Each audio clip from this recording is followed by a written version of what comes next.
नमस्कार साथियों, जीत क्लासेज की यूट्यूब ऑनलाइन क्लास में आपका स्वागत है। आज हम महिला एवं बाल अपराध से संबंधित एक नवीनतम टॉपिक पढ़ेंगे। तो आज का हमारा टॉपिक रहेगा कार्यस्थल पर महिलाओं के यौन उत्पीड़न संबंधी अधिनियम है। तो चलो शुरू करते हैं। तो आज का हमारा टॉपिक है महिलाओं का कार्यस्थल पर लैंगिक उत्पीड़न निवारण प्रतिषेध अधिनियम 2013। एक तो ये सीधा अधिनियम आपको नाम याद रखना ही रखना है इसके अंदर, ठीक है। इसे अपन पोक्सो एक्ट भी कहते हैं। इसे और किस नाम से जाना जाता है? POCSO act 2013। तो ये सन भी आपको याद रखना है। और 2013 में संसद द्वारा इसे पारित किया गया, यानी संसद ने इस अधिनियम को पारित कब किया गया था? 2013 के अंदर, ठीक है। पोक्सो एक्ट के अंदर आपको याद रखना है, इसके अंदर कार्यस्थल पर जो महिलाएं काम कर रही है उनके संबंध में यौन उत्पीड़न संबंधी समस्याएं आती है या परेशान किया जाता है, तो उनकी रोकथाम के लिए भारत सरकार ने ये अधिनियम बनाया। संसद द्वारा ये अधिनियम बनाया गया। तो इसकी पहली बात हो जाएगा, ये पारित कब हुआ? 2013 के अंदर, ठीक है। और इसका अन्य नाम क्या है? पॉक्सो एक्ट, शॉर्ट रूप में अपन कहते हैं। अब यहाँ पर है क्या? अधिनियम द्वारा किन को सुरक्षा दी जा रही है? तो सुरक्षा में आपको याद रखना, महिला कर्मचारी, ग्राहक, उपभोक्ता, प्रशिक्षु, दैनिक मजदूरी पर कार्यस्थल में प्रवेश करने वाली महिलाओं तथा कॉलेजों में छात्राओं, विद्यार्थियों, अस्पतालों में रोगी महिलाओं को भी शामिल किया जाता है। कहने का मतलब है जहां कहीं पर भी महिलाओं के साथ कार्यस्थल पर दुर्व्यवहार किया जाता है या लैंगिक उत्पीड़न किया जाता है तो ये अधिनियम उन महिलाओं को सुरक्षा देता है, संरक्षण करता है। तो नॉर्मल बात हो जाएगी, कहीं पर भी जहां पर महिला कार्यस्थल पर कार्य कर रही है या वो मतलब प्रशिक्षु है, ट्रेनिंग पर है, कहीं पर भी है, तो उसके लिए ये अधिनियम सुरक्षा प्रदान करता है। तो ये इसका उद्देश्य हो जाएगा, ठीक है। इस अधिनियम का ये उद्देश्य है कि किन किन को सुरक्षा देता है। दूसरी बात, इस अधिनियम का क्षेत्र, यानी ये अधिनियम किस क्षेत्र के अंदर कार्यरत होगा? तो इसके अंदर आपको याद रखना है, ऐसी संस्था जहां पर 10 या 10 से अधिक कर्मचारी काम कर रहे हो और वहां पर महिला कर्मचारी भी कार्यरत है, तो वहां पर इस अधिनियम का कार्य क्षेत्र रहेगा। यानी कम से कम ऐसा कार्यस्थल पर जहां कितने लोग? 10 या 10 से अधिक लोग कार्यरत हो और वहां और अगर ऐसी स्थिति है तो वहां पर क्या गठित करना करेगा? आंतरिक शिकायत समिति। वहां पर एक समिति गठित की जाएगी संस्था के अंदर, आंतरिक शिकायत समिति के नाम से, ठीक है। तो पहली बात आपको ये विशेष तौर से याद रखनी। पहला प्रश्न तो आपके यही बन जाता, पारित कब होता है? दूसरा, इसका उद्देश्य या किन किन को सुरक्षा देता है? और तीसरा प्रश्न इसका बनता है, कौन सा इसका कार्य क्षेत्र है, यानी कहां पर यह लागू होता है। तो ये बात आपको विशेष याद रखनी है, जहां 10 या 10 से अधिक लोग कार्यरत है वहां पर यह अधिनियम कार्यरत रहता है। और इस अधिनियम के तहत वहां पर क्या गठित करना होगा? आंतरिक शिकायत समिति। इस समिति का नाम याद रखना है। उस स्थान पर क्या बनानी होगी? आंतरिक शिकायत समिति। अब बढ़ते आगे, आंतरिक शिकायत समिति में कौन कौन होते हैं? तो अगली बात अपन करते हैं, इस समिति के निम्न सदस्य होंगे। यानी आंतरिक शिकायत समिति में कौन कौन से लोग सदस्य होंगे? तो ये शिकायत समिति कार्यस्थल पर ही बनाई जाती है।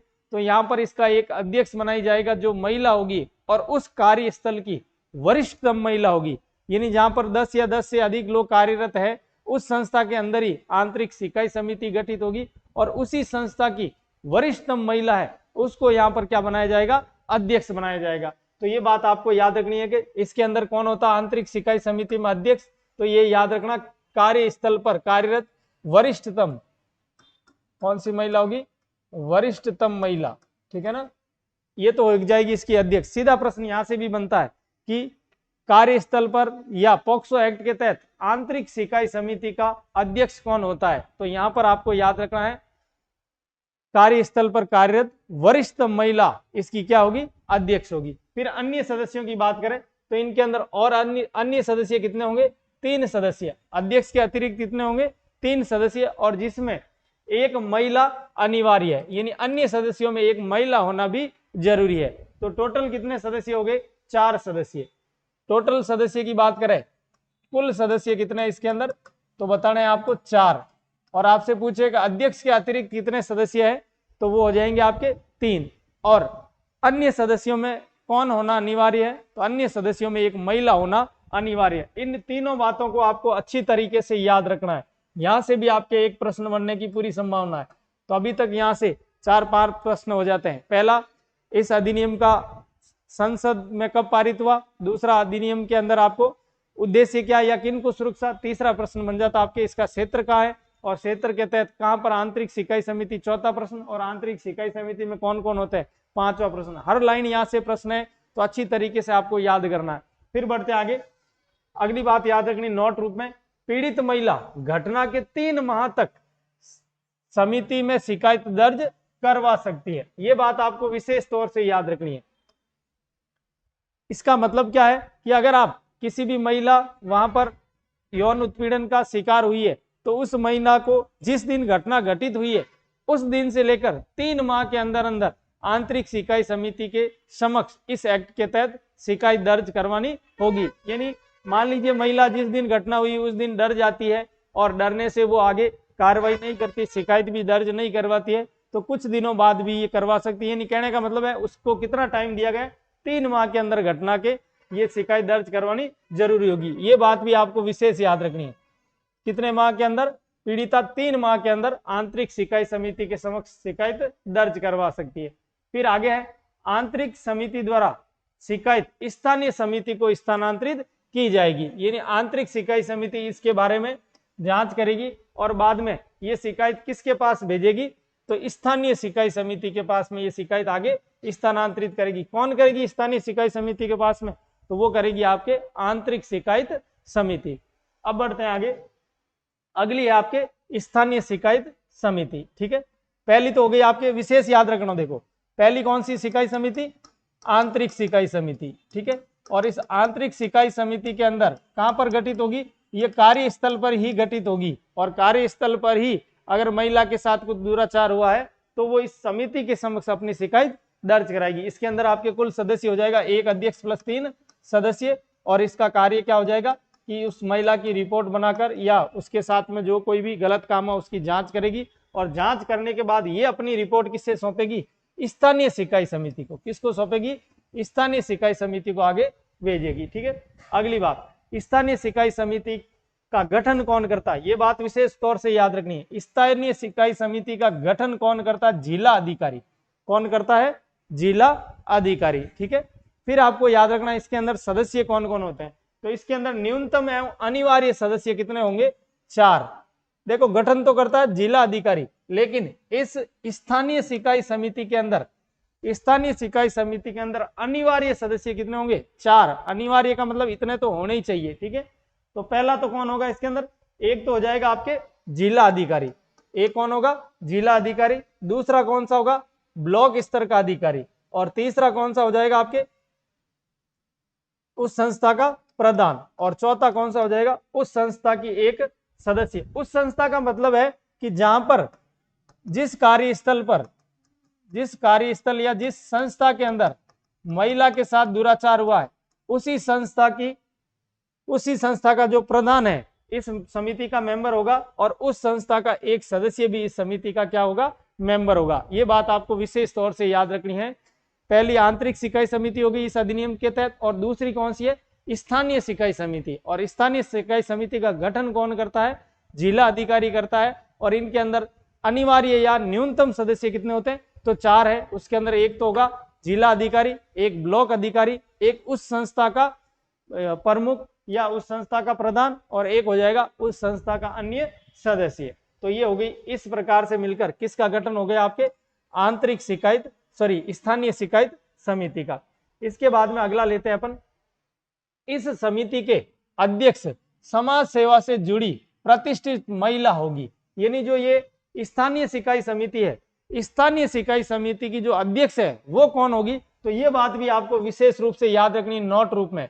स्थानीय शिकायत समिति की अध्यक्ष आपके समाज सेवा से जुड़ी हुई कोई प्रतिष्ठित महिला को ही बनाया जाएगा। तो ये बात भी आपको याद रखना। देखो दोनों में फर्क है। आंतरिक शिकायत समिति में तो अध्यक्ष होना कार्यस्थल पर कार्यरत वरिष्ठ महिला है, लेकिन स्थानीय शिकायत समिति में अध्यक्ष कौन है, तो यहाँ पर एक कोई समाज सेवा या महिला संबंधी मामलों की एक जानकार महिला कोई क्या बनाया जाएगा, अध्यक्ष बनाया जाएगा। तो दोनों बात आपको विशेष तौर से याद रखनी है। अगला अन्य सदस्य। अब अन्य सदस्यों की बात करें, अनिवार्य के अलावा अन्य सदस्य कितना है, किसी एजेंसियों से जुड़े होते हैं, एनजीओ से, एजेंसियों का नहीं मतलब किसी अन्य एनजीओ से जुड़े हुए होंगे जो समाज सेवा में कार्यरत है, तो अन्य सदस्य उनसे जुड़े हुए व्यक्ति होंगे। और अगला एक सदस्य इनमें से कौन होगा, SC/ST वर्ग से महिला होना अनिवार्य है। यानी जो अन्य सदस्य है इसके अंदर आपके कौन होना चाहिए, एक मेंबर SC/ST वर्ग की महिला होना अनिवार्य है। यानी SC और ST दोनों में से कोई भी एक महिला हो सकती है, ठीक है। तो एक सदस्य ये हो जाएगा। तो ये बातें आपको याद रखनी है। ये किसकी बात कर रहे हैं अपन, स्थानीय शिकायत समिति की, स्थानीय शिकायत समिति।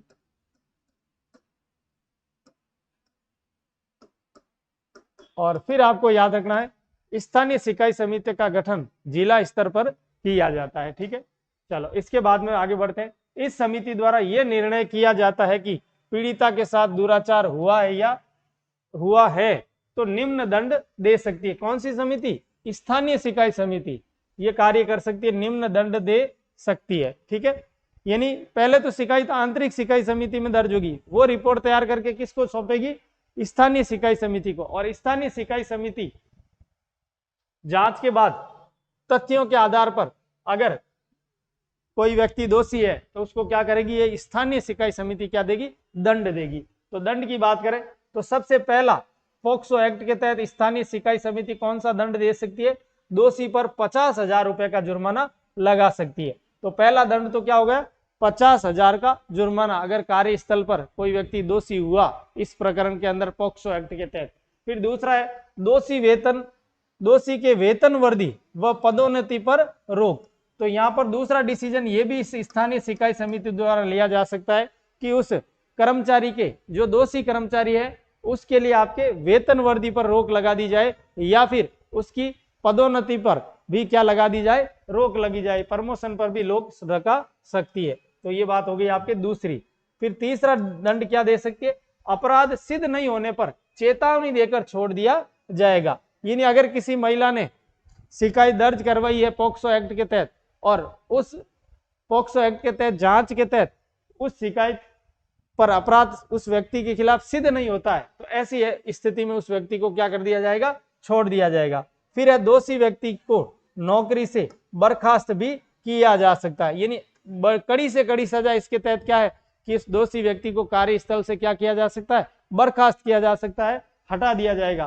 तो ये चार का दंड कौन दे सकती है, आपके स्थानीय शिकायत समिति। विशेष याद रखना ये दंड देने का अधिकार किसे, आपके स्थानीय शिकायत समिति को है, चारों दंड, ठीक है।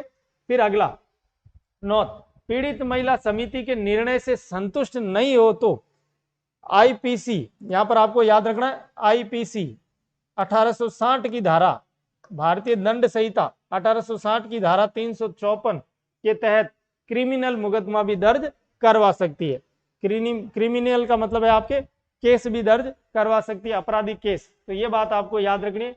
यानी स्थानीय शिकायत समिति के निर्णय से अगर कोई महिला संतुष्ट नहीं है कि भाई ये निर्णय उनमें से कोई एक निर्णय दिया, तो भी महिला कहाँ जा सकती है, आपके अन्य एक क्रिमिनल अपराध दर्ज करवा सकती है पुलिस थाने में। और कौन सी धारा के तहत, IPC भारतीय दंड संहिता 1860 की धारा 354 के तहत, ठीक है। तो ये बात आपको विशेष तौर से याद रखनी है, ठीक है।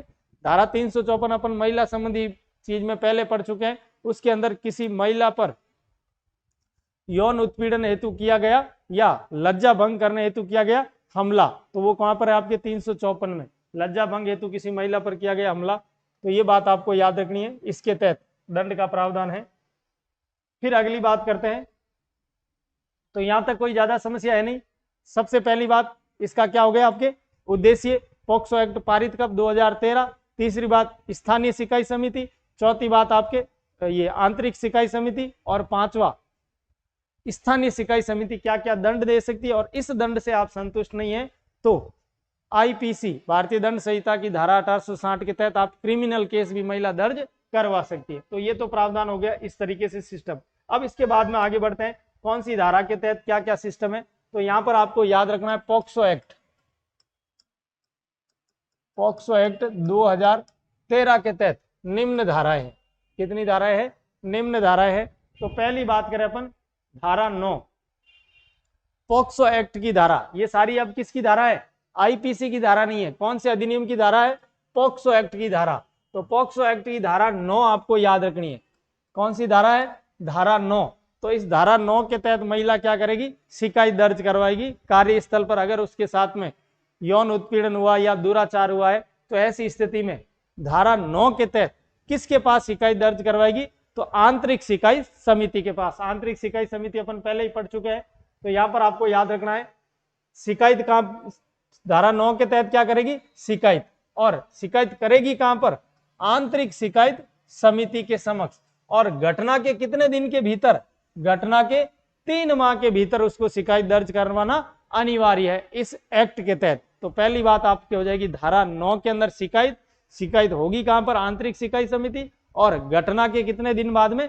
3 माह के अंदर आपको या 3 माह के भीतर शिकायत दर्ज करवाना जरूरी है। तो पहली बात हो गई धारा 9 के तहत। फिर है अगर ये समिति नहीं है तो स्थानीय शिकायत समिति में शिकायत दर्ज हो सकती है। यानी अगर कार्यस्थल पर आंतरिक शिकायत समिति का अभी तक गठन हुआ नहीं है तो ऐसी स्थिति में डायरेक्ट जिला स्तर पर जो स्थानीय शिकायत समिति है वहां पर भी शिकायत दर्ज करवाई जा सकती है। फिर इसके बाद में बढ़ते हैं धारा 10। तो धारा 10 के अंदर आपको याद रखना सुलह का प्रावधान। सुलह का प्रावधान यानी कार्यस्थल पर अगर महिला और दोषी व्यक्ति दोनों कार्य कर रहे हैं और अगर कोई बड़ी बात नहीं हुई है, कुछ अभद्र व्यवहार किया है किसी कर्मचारी ने, तो ऐसी स्थिति में आंतरिक शिकायत समिति कार्य करेगी कि भाई दोनों के बीच में सुलह करवाने का प्रयास करेगी, जिसके तहत आपके दोषी व्यक्ति माफी भी मांग सकता है या आगे से ऐसा कार्य नहीं करे ऐसे भी कहा जा सकता है। तो दोनों के बीच सुलह की जो स्थिति है इस पॉक्सो एक्ट की धारा 10 के तहत की जा सकती है? सुलह करवाई जा सकती है। तो धारा 10 में आपके सुलह, धारा 9 में है शिकायत दर्ज। ठीक है, इसके बाद में पड़ता है धारा 11। धारा 11 में आपको याद रखना है जांच के दौरान आंतरिक शिकायत समिति तथा स्थानीय शिकायत समिति को सिविल न्यायालय या अपन उसे कहते हैं हिंदी में दीवानी न्यायालय के समक्ष शक्तियां प्राप्त होती है। यानी इन दोनों समितियों को जांच के दौरान आपको कैसे न्यायालय की शक्तियां प्राप्त है? तो सिविल न्यायालय की शक्तियां या अपन कह सकते हैं दीवानी न्यायालय की तहत शक्तियां प्राप्त है। और ये कौन सी धारा के तहत प्राप्त है? धारा 11 के तहत। यहां पर यह स्थिति होती है कि अगर किसी संस्था को या समिति को सिविल न्यायालय की शक्तियां प्राप्त है तो वो किसी भी व्यक्ति को समन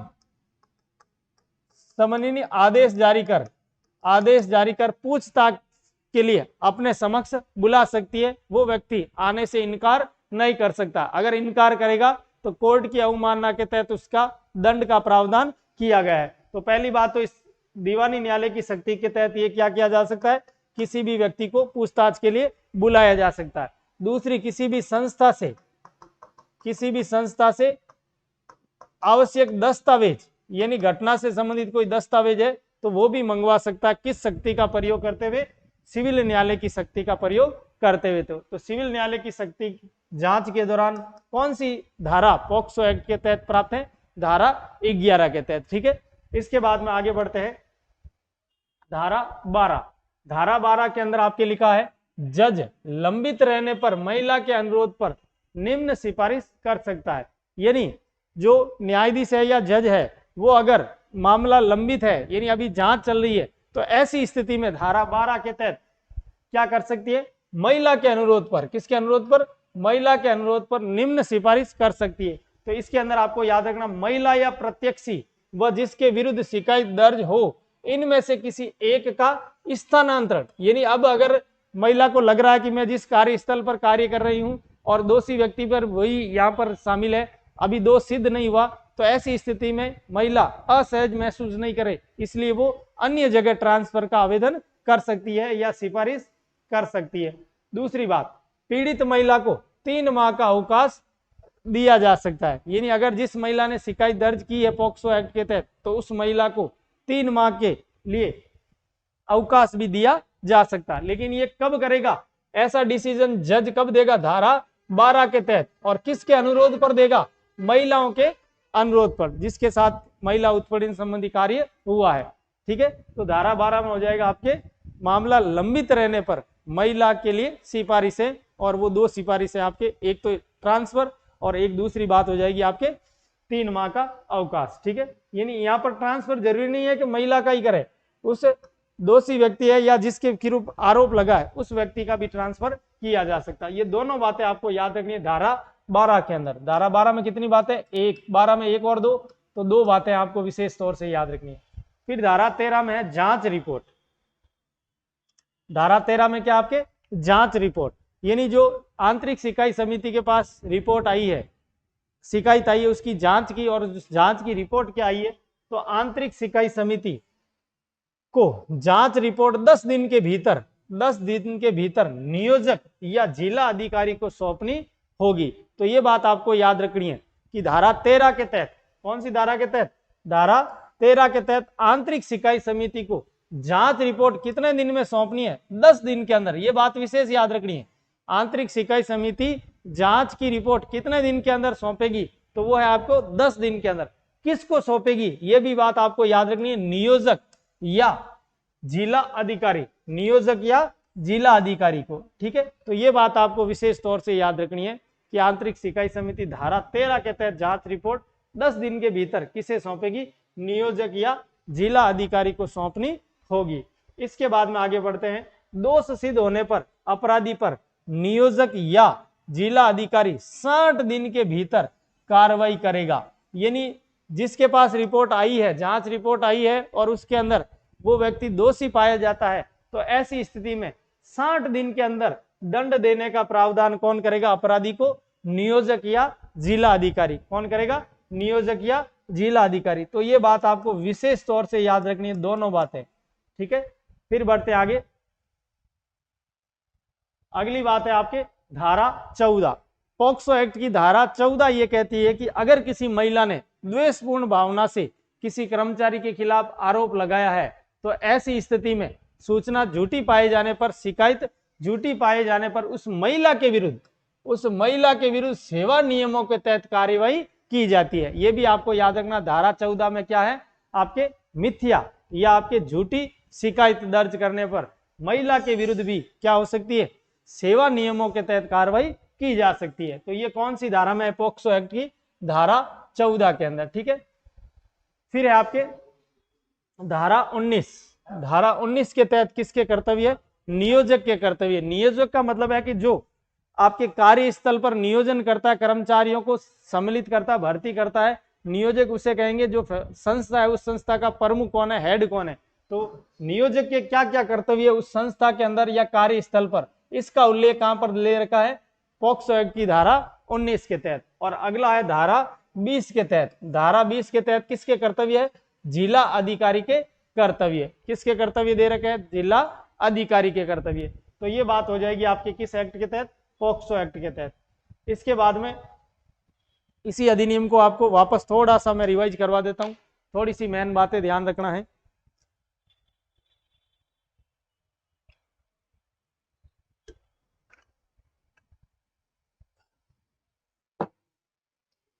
वापस ध्यान दीजिए, देखिए फटाफट में रिवाइज करते हैं। कौन सा एक्ट है?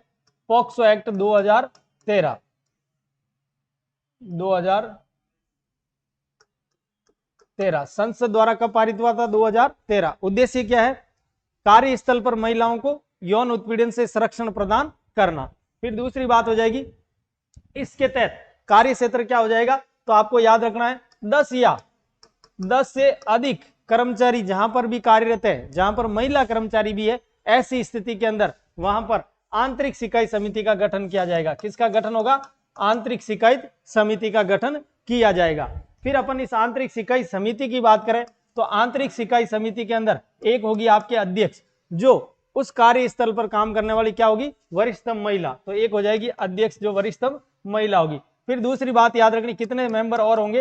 3 सदस्य और हैं, जिसके अंदर एक क्या होगी? महिला होना अनिवार्य है। तो ये हो जाएंगे टोटल आंतरिक शिकायत समिति में 4 सदस्य। और इसी के पास ही कार्यस्थल पर जो महिला के साथ दुराचार हुआ वो इस आंतरिक सिकाई समिति के अंदर क्या रखेगी, रिपोर्ट। इसके बाद में अगली है आपके आंतरिक सिकाई समिति के बाद में स्थानीय सिकाई समिति। कौन सी है, स्थानीय शिकायत समिति। और स्थानीय सिकाई समिति में याद रखना ये जिला स्तर पर गठित की जाती है। किस स्तर पर, जिला स्तर पर। और गठन करने का अधिकार किसको, जिला अधिकारी को है। और इसके अंदर आपके 4 अनिवार्य सदस्य होंगे या न्यूनतम सदस्य होंगे, जिसके अंदर एक होगा जिला अधिकारी, एक ब्लॉक स्तर का अधिकारी, एक नियोजक या उस संस्था का प्रधान, और एक हो जाएगा आपके एक अन्य सदस्य जो कार्यस्थल पर कार्यरत है। तो ये 4 सदस्य क्या होंगे, अनिवार्य। फिर इसकी जो अध्यक्ष होगी, एक महिला मामलों की जानकार प्रतिष्ठित महिला को इसकी क्या बनाई जाएगी, स्थानीय सिकाई समिति का अध्यक्ष बनाया जाएगा। ठीक है। अन्य सदस्यों की बात करें तो अन्य सदस्यों में आपके एक आपके एससी या एसटी वर्ग की महिला होना जरूरी है। ठीक है। तो ये बात आपको स्थानीय सिकाई समिति में याद रखना है। इसके बाद में आगे बात करें अपन पॉक्सो एक्ट की धारा, तो पॉक्सो एक्ट की धारा 9 याद रखनी है। धारा 9 में क्या है, शिकायत। महिला क्या दर्ज करवाएगी, शिकायत दर्ज करवाएगी। किसके पास, आंतरिक सिकाई समिति के पास। और आंतरिक सिकाई समिति के पास घटना के 3 माह के अंदर शिकायत दर्ज करवाना जरूरी है। तो ये कहां पर हो जाएगा, धारा 9 के अंदर। फिर धारा 10 के अंदर क्या है आपके, तो धारा 10 के अंदर आंतरिक सिकाई समिति अपनी जांच रिपोर्ट किसको सौंपेगी, इसको। कौन सी हो जाएगी, धारा 10 के तहत सुलह का प्रावधान है। यहां पर क्या किया जाएगा, सुलह, यानी अगर महिला मामला कम है तो महिला और दोषी के बीच में सुलह भी करवाया जा सकता है आंतरिक सिकाई समिति के तहत। फिर धारा 11 के तहत क्या है, जो आंतरिक सिकाई समिति और स्थानीय सिकाई समिति दोनों को कौन से कोर्ट के तहत शक्तियां प्राप्त है, तो सिविल कोर्ट के तहत इनको शक्तियां प्राप्त है या दीवानी न्यायालय के तहत। फिर हो जाएगा धारा 12 के अंदर, अगर मामला लंबित है, मामला जांच चल रही है, तो ऐसी स्थिति में महिला अनुरोध कर सकती है जज से कि वो उस क्षेत्र के लिए क्या करे, उसका यहाँ से क्या कर दे, ट्रांसफर कर दे, दोषी या उन दोनों में से किसी एक का। और दूसरा क्या है कि 3 माह के लिए महिला को क्या दे दे, अवकाश। फिर जांच रिपोर्ट के अंदर आपको जांच रिपोर्ट बनाएगी कौन, आंतरिक सिकाई समिति। कितने दिन में, 10 दिन में। और किसको देगी, नियोजक या जिला अधिकारी को। ठीक है। और दोष सिद्ध होने पर जिला अधिकारी कितने दिन के भीतर, 60 दिन के भीतर कार्रवाई करेगा उस अपराधी के खिलाफ। और कार्रवाई के तहत क्या क्या कार्रवाई वो पहले अपन ने पढ़ ली थी कि न्यूनतम आपके कितना, जुर्माना 50,000। फिर दूसरी बात अपन पढ़ चुके हैं कि भाई पदोन्नति या वेतन वृद्धि पर रोक लगाई जा सकती है, या मामला सिद्ध नहीं होने पर उसको छोड़ भी दिया जा सकता है, और या फिर अधिकतम उसको क्या किया जा सकता है, बर्खास्त किया जा सकता है। और इनसे संतुष्ट नहीं है तो महिला आईपीसी की धारा 354 के तहत क्रिमिनल केस दर्ज करवा सकती है, यानी आपराधिक केस दर्ज करवा सकती है पुलिस थाने के अंदर। ठीक है। तो ये हो जाएगा। फिर इसके बाद में था आपके धारा 14 में रिपोर्ट मिथ्या या झूठ होने पर उस महिला के खिलाफ भी ये सेवा नियमों के तहत कार्रवाई की जाएगी। ठीक है। और इसके लिए कौन सिफारिश करेगी, ये जो समिति बनी हुई है ये सिफारिश करेंगी। फिर 19 में नियोजक के कर्तव्य और 20 में जिला अधिकारी के कर्तव्य दे रखे हैं। तो ये हो जाता है आपके पॉक्सो एक्ट। हर इस अधिनियम की सारी जितनी भी धाराएं हैं महत्वपूर्ण है, और अंदर जितनी भी बातें मैंने बताई है सारे के सारे प्रश्न रूप में आपको देखने को मिल सकते हैं, इन्हीं में से कोई भी। तो फिर बढ़ते हैं आगे, अगला अधिनियम लेते हैं, पूर्व गर्भाधान और प्रसव पूर्व निदान तकनीक, पीसीपी एनडीपी एक्ट, यह अधिनियम 1994। ठीक है।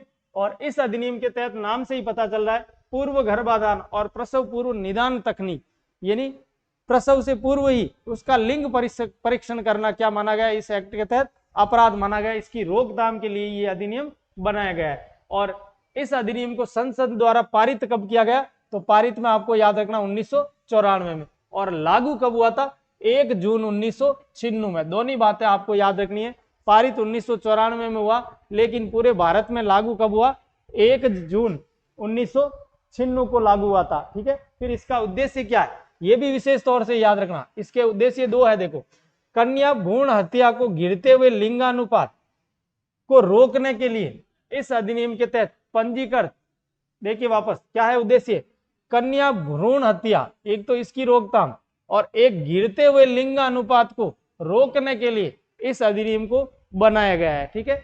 और इसके लिए आपके इस अधिनियम के तहत पंजीकृत आनुवांशिक केंद्र या आनुवांशिक प्रयोगशाला, या अपन कह सकते हैं आनुवांशिक क्लिनिक या अल्ट्रासाउंड क्लिनिकों या इमेजिंग सेंटरों यानी सोनोग्राफी करने वाले केंद्र जहां इस तकनीक द्वारा लिंग जन्मपूर्ण बतलाना क्या माना जाएगा, अपराध माना जाएगा। यानी कहने का मतलब है जन्म से पूर्व लिंग निर्धारण करना, लिंग बताना इस एक्ट के तहत क्या माना जाएगा, अपराध। और ये सारी जानकारी कौन कौन से केंद्र दे सकते हैं, तो इन केंद्रों की ये बात की जा रही है। ठीक है, तो इन केंद्रों का थोड़ा सा नाम विशेष तौर से याद रखना है और आसानी से याद रह जाता, कोई बड़ी बात है नहीं। फिर बढ़ते आगे। अगला, उपरोक्त संस्थान निम्न रोग की पहचान नियमानुसार कर सकती है। देखिए ये अधिनियम कहता है कि आप लिंग जांच नहीं कर सकते, लेकिन इसी एक्ट के तहत ऐसे कुछ रोग है जिस रोग के अंदर आपके पूर्ण रूप से शिशु का क्या किया जाता है या भ्रूण का परीक्षण किया जाता है, जिसके अंदर लिंग जांच भी आ जाती है। लेकिन ऐसी स्थिति में जो चिकित्सक है वो परिजनों को ये नहीं बताएगा कि भ्रूण के अंदर लड़का है या लड़की है। तो इन उपचार के तहत, कौन से उपचार के तहत, वो लिंग वाला जो पूरा क्या कह सकते हैं अपन, पूरा ये सोनोग्राफी की जाती है या उस भ्रूण का पूरे शरीर का चित्रण किया जाता है। तो ऐसी स्थिति में कौन कौन से रोग होने पर इसकी पहचान है, इसको ऐसा कार्य किया जा सकता है। तो पहला तो है गुणसूत्र संबंधी विकृति के लिए भ्रूण की पूर्ण रूप से जांच की जा सकती है। फिर दूसरा है आनुवांशिक उपापचय रोग, अगर किसी भ्रूण को है तो ऐसी स्थिति में, यानी पहले से आनुवांशिक रूप से रोग है, जिनके माता पिता में आनुवांशिक रोग है तो उस बच्चे में रोग नहीं हो, ऐसी स्थिति में उस पूरे भ्रूण का क्या किया जाता है, परीक्षण। फिर है रक्त वर्णिका संबंधी अगर रोग है भ्रूण के अंदर तब। तीसरा है लिंग संबंधी आनुवांशिक रोग, यानी लिंग संबंधी आनुवांशिक रोग उसके पूर्वजों में रहे हैं तो ऐसी स्थिति में भ्रूण की भी जांच की जा सकती है। और अगला है जन्मजात विकृतियां, अगर जन्मजात कोई विकृति है तो उसके अंदर भी आपके भ्रूण की क्या हो सकती है, जांच हो सकती है। और केंद्रीय पर्यवेक्षक बोर्ड द्वारा संसूचित अन्य असमानताएं व रोग, तो इसके अंदर अगर कोई ऐसी महामारी फैल गई है और उसके अंदर केंद्रीय पर्यवेक्षक बोर्ड ने कह दिया कि भाई आप पूर्ण तरीके से भ्रूण की जांच कर सकते हैं, तो इन रोगों के अंदर इस एक्ट के तहत क्या की जा सकती है, जांच, इस एक्ट के तहत जांच की जा सकती है। ठीक है, और इनको इस एक्ट के तहत क्या रखा गया है, बार रखा गया है, यानी पीसीपी पीएनडीटी इस एक्ट के तहत 1994 के तहत क्या है, आपके इन रोगों के तहत जांच की जा सकती है। बाकी अन्यथा लिंग चयन के लिए जांच नहीं की जा सकती है, और अगर किया जाता है तो वो क्या माना जाएगा, दंड माना जाएगा। यानी ये इस एक्ट के तहत क्या इन रोगों में छूट दे रखी है। तो ये बात आपको याद रखनी है, ये चारों के चारों 6 रोग है, इनको आपको ध्यान रखना है कि इनको पीसीपीएनडीटी के तहत जांच के अंदर क्या मिल रखी है, छूट मिल रखी है। फिर बढ़ते आगे। इस एक्ट के तहत चिकित्सक का यह कर्तव्य है कि गर्भवती महिला के गुण की जांच की जाने योग्य है या नहीं है, गुण की नहीं, यहां पर आपको याद रखना भ्रूण की जांच की जाने योग्य है या नहीं है। यानी उपरोक्त जो आपने 6 रोग देखे हैं, 5 रोग और एक संसूचित बोर्ड द्वारा, केंद्रीय संरक्षित बोर्ड द्वारा अगर कोई सूचना दी जाती है, ऐसी स्थिति में उनके अंदर चिकित्सक का यह कर्तव्य है कि क्या करेगा, वो गर्भवती महिला के भ्रूण की जांच की जाने योग्य है या नहीं, ये पहले तय करेगा फिर जांच करेगा। तो इस स्थिति में आपको 3 बातें याद रखनी है। पहली तो गर्भवती स्त्री की उम्र कितनी होनी चाहिए, 35 वर्ष से अधिक। यानी ये जांच चिकित्सक कब कर सकता है, इन बातों के तहत कर सकता है। पहले तो चिकित्सक को यह तय करना पड़ेगा कि गर्भवती महिला की उम्र कितनी है, 35 वर्ष से अधिक है। फिर दूसरी, गर्भवती स्त्री के 2 या उससे अधिक स्वतः गर्भपात या गर्भ स्राव हो चुके हैं, तो ऐसी स्थिति में भी चिकित्सक का कर्तव्य है कि इस परिस्थिति को देखते हुए वो क्या कर सकता है, पूर्ण जांच कर सकता है या नहीं कर सकता, अपने आधार पर निर्णय ले सकता है।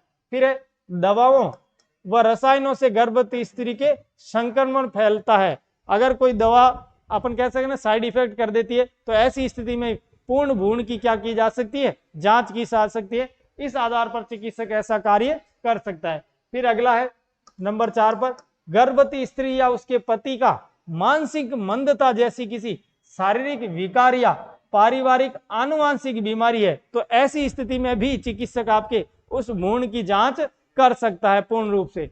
और पांचवी बात है आपके, केंद्रीय पर्यवेक्षक बोर्ड द्वारा कोई जन सूचित कोई अन्य व्यवस्था की गई है, यानी कोई सूचना दी गई है, उसके तहत कोई महामारी फैल गई है, तो ऐसी स्थिति में भी चिकित्सक ये इस एक्ट के तहत क्या कर सकता है, जांच कर सकता है। तो जब भी चिकित्सक जांच करेगा तो उनको इन कर्तव्यों का ध्यान रखना पड़ेगा।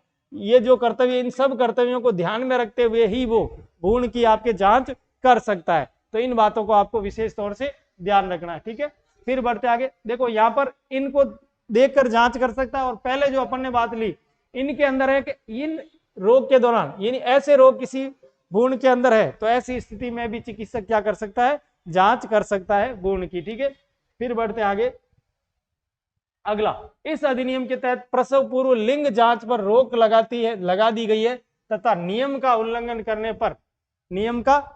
करने पर क्या क्या सजा है। तो यहां पर आपको याद रखना, पीसीपी पीएनडीटी के तहत सजा, पीसीपी पीएनडीटी 1994 के तहत सजा का प्रावधान, यानी क्या क्या सजा है। देखिए, पहली है अल्ट्रासाउंड या सोनोग्राफी कराने वाले जोड़े को, यानी जो व्यक्ति जोड़े को मतलब जो जांच करवाने के लिए जाते हैं उनके लिए।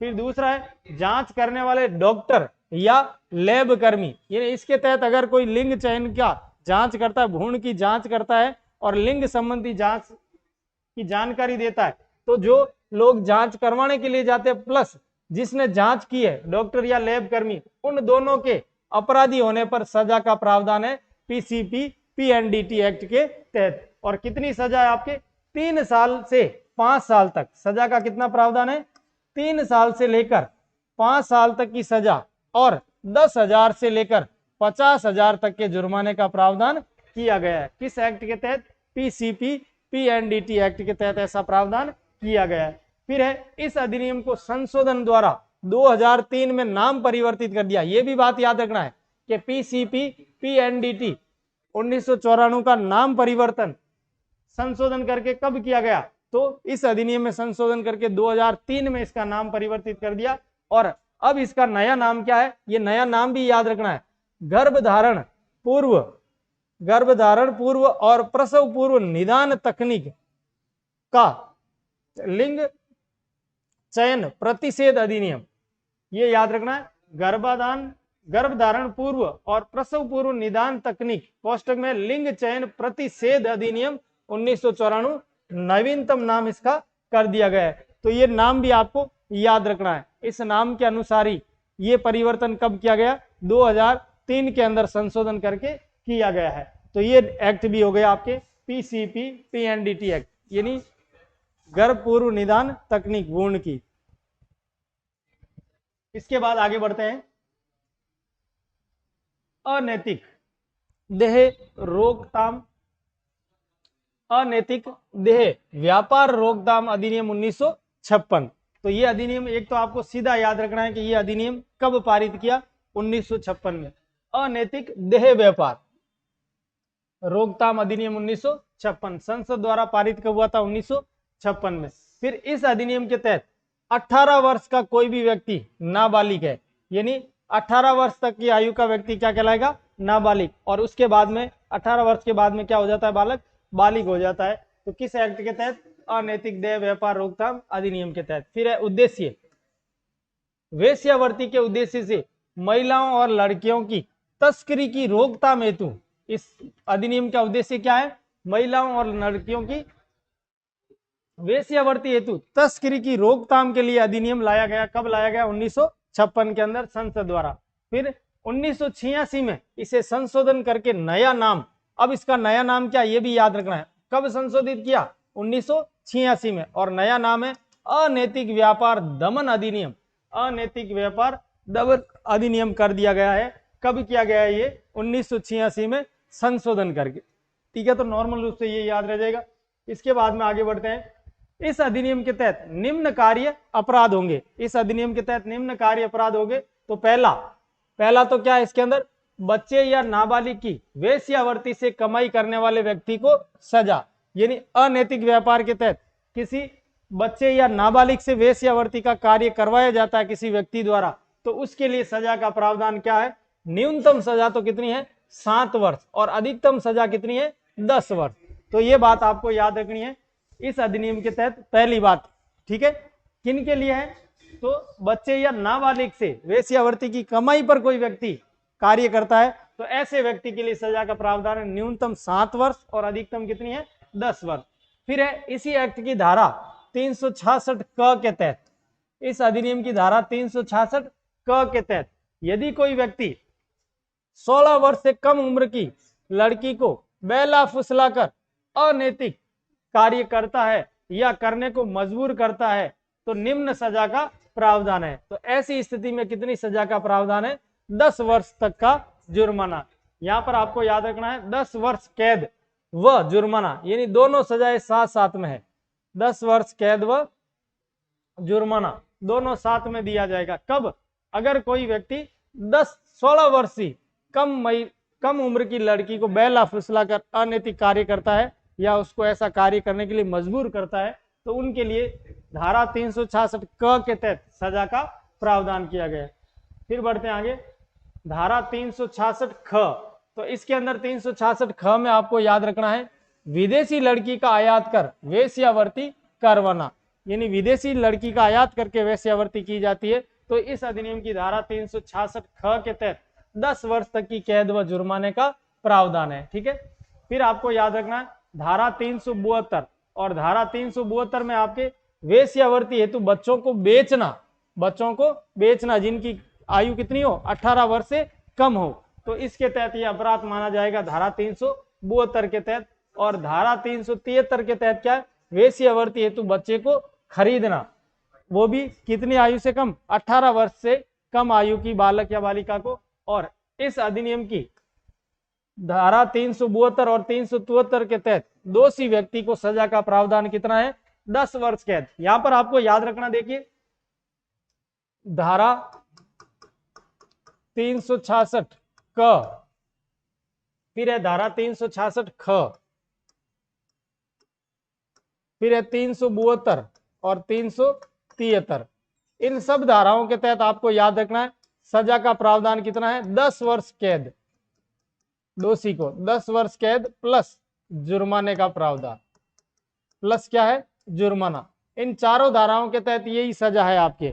लेकिन जो पहली धारा थी जिसके अंदर आपके 366 था उसके अंदर क्या सजा थी, न्यूनतम 7 वर्ष, उसके अंदर न्यूनतम 7 वर्ष और अधिकतम कितनी थी 10 वर्ष। ये बात आपको याद रखनी है। ठीक है, इसके अंदर है आपके कोई व्यक्ति कमाई करता है बालक या बालिका से वेश्यावृत्ति करा के, उसके लिए सजा न्यूनतम 7 वर्ष और अधिकतम 10 वर्ष। जबकि 366 क, 366 ख और 372 और 373 के अंदर आपके कितनी सजा का प्रावधान है, इसके अंदर 10 वर्ष की कैद और जुर्माने का प्रावधान है यदि इस धाराओं के तहत व्यक्ति अपराधी है तो ये अधिनियम भी आपके हो जाता है। इसके बाद में आगे बात करते हैं, इस अधिनियम के तहत राज्य सरकार विशेष पुलिस अधिकारियों व कुछ महिला सहायक पुलिस अधिकारियों की नियुक्ति करता है। किस अधिनियम के तहत, अनैतिक व्यापार रोकथाम अधिनियम 1956 के तहत यहाँ पर क्या गठित किए जाएंगे, विशेष पुलिस अधिकारी और कुछ महिला सहायक पुलिस अधिकारियों की भी नियुक्ति होगी। तो ये भी याद रखना कि किस एक्ट के तहत विशेष पुलिस अधिकारियों एवं महिला सहायक की नियुक्ति की जाती है, तो आपको बताना है अनैतिक व्यापार अधिनियम निषेध अधिनियम।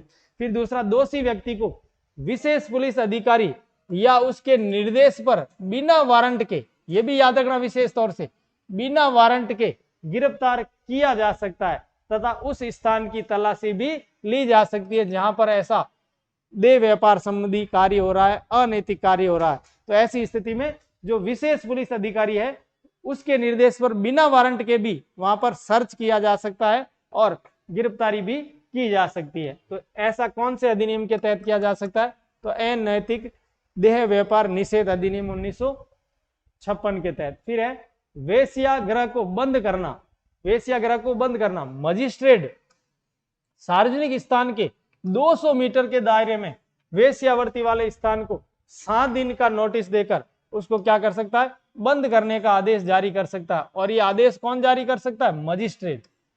7 दिन का नोटिस देकर उस स्थान को बंद करने का आदेश दे सकता है, कौन दे सकता है, मजिस्ट्रेट। और कहां पर ऐसा होना चाहिए, दायरा क्या रखा है, सार्वजनिक स्थान से 200 मीटर दायरे के अंदर, ठीक है। अगर वेश्यावृत्ति का स्थान है तो ऐसी जगह पर 7 दिन का नोटिस देकर उस जगह को बंद करने का आदेश कौन दे सकता है, मजिस्ट्रेट।